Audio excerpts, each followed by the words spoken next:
Hey folks, yeah, I just wanted to post this video really quick tonight since, the third and final of the 60th anniversary specials is fast approaching, coming tomorrow. Starring, of course, Neil Patrick Harris as the villainous Celestial Toymaker. This is just an excerpt from my previous video from a couple of weeks ago, the Everything You Need to Know About the 60th Anniversary. This is just the section on the Toymaker, because I figured, people will probably be looking at the history between the Doctor and the Toymaker, so this video covers all of that. Yeah, that's all I gotta say. Enjoy the clip, and until tomorrow, super hyped about this, can't wait to see it. 60th anniversary, what's gonna happen? Is the Doctor gonna regenerate? Yes, he is, we saw it in the clip. What else is gonna happen? And is there something behind me?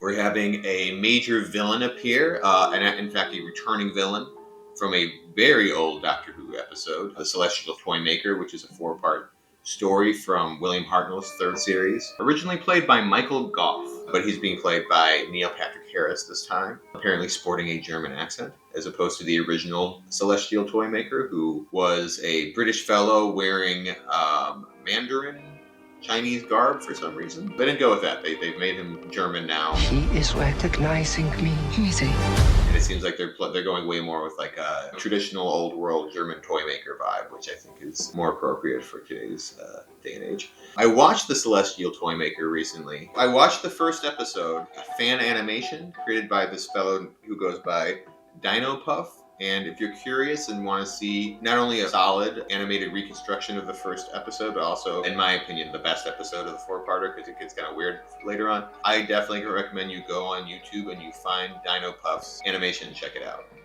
It'll fill you in on who this guy is exactly. But I guess I'll fill you in on who this guy is right now as well. I think he's the first and earliest appearance of what is later officially deemed Eternals. Not those Eternals. No, Doctor Who Eternals, not Marvel Eternals. Omnipotent, omnipresent, eternal beings that never die and seem to grow bored with their never-ending existence and so enjoy toying with us poor puny mortals for their own amusement. So I don't know if the Celestial Toymaker is necessarily literally an Eternal or if he's Eternal adjacent. The concept of Eternals wasn't created yet at the time of the Celestial Toymaker. I know that they are officially referred to as Eternals in the Peter Davison 5th Doctor story Enlightenment. We are Eternals. You presume to think we depend upon the ephemeral mind with all our power? It is true that ephemerals, dwellers in time, do have a certain entertainment value. You talk as though they were toys. To me, they are. He is referenced briefly when another Eternal character showed up in the Jodie Whittaker era in the episode Can You Hear Me? We immortals need our games, Doctor. Eternity is long, and we are cursed to see it all. The Eternals have their games. The Guardians have their power struggles.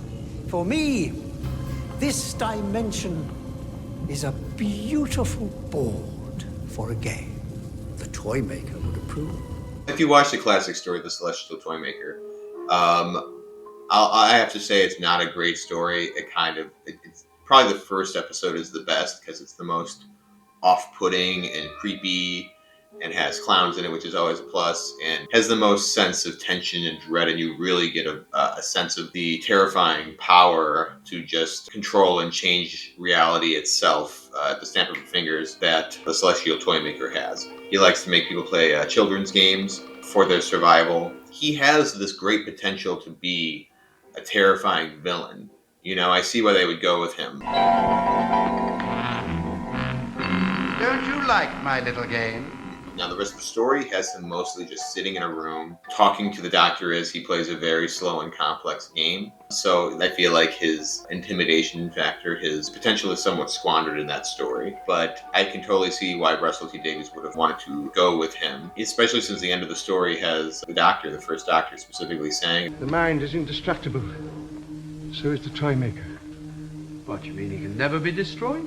But you defeated him! Yes, just at this moment, but there will be other meetings in another time. Then your battle with him will never end. Yes, you're quite right, my dear. But anyway, let us cheer up. After all, we did win the games. So, yeah, you're paying off literally an almost 60-year-old promise the show made in the 60th anniversary, so that seems very appropriate. He seems like he has unlimited power. He can change reality itself. He can control people. He can turn people into other things, into playing cards or dolls. He can manifest entire worlds, make you become invisible or lose your voice or become just a hand, as he does with the Doctor, which is pretty disturbing. He's a scary guy. He also has a warped sense of logic and fairness, where he will play the games, but he will abide by his own rules. And if he loses the game, he will make good on his promise and destroy his own world, but not himself, and he'll try to destroy you with it. So, not that fair. Not that fair of a guy, really. That is the price of success. Make your last move, Doctor. Make your last move. He's lived for thousands of years, and he's bored. So he likes to play with people like they're toys. It's pretty creepy. He's a worthy adversary for the Doctor, so I'm excited to see what kind of trouble he causes in this upcoming 60th. From the trailers, it appears that he returns and causes major global havoc. It looks like everyone's going crazy. People are crashing cars into each other, airplanes are crashing, everyone's like fighting in the streets. It seems like he's causing mass chaos and damage and panic. And I've got a memory. After a very long time, something's coming back.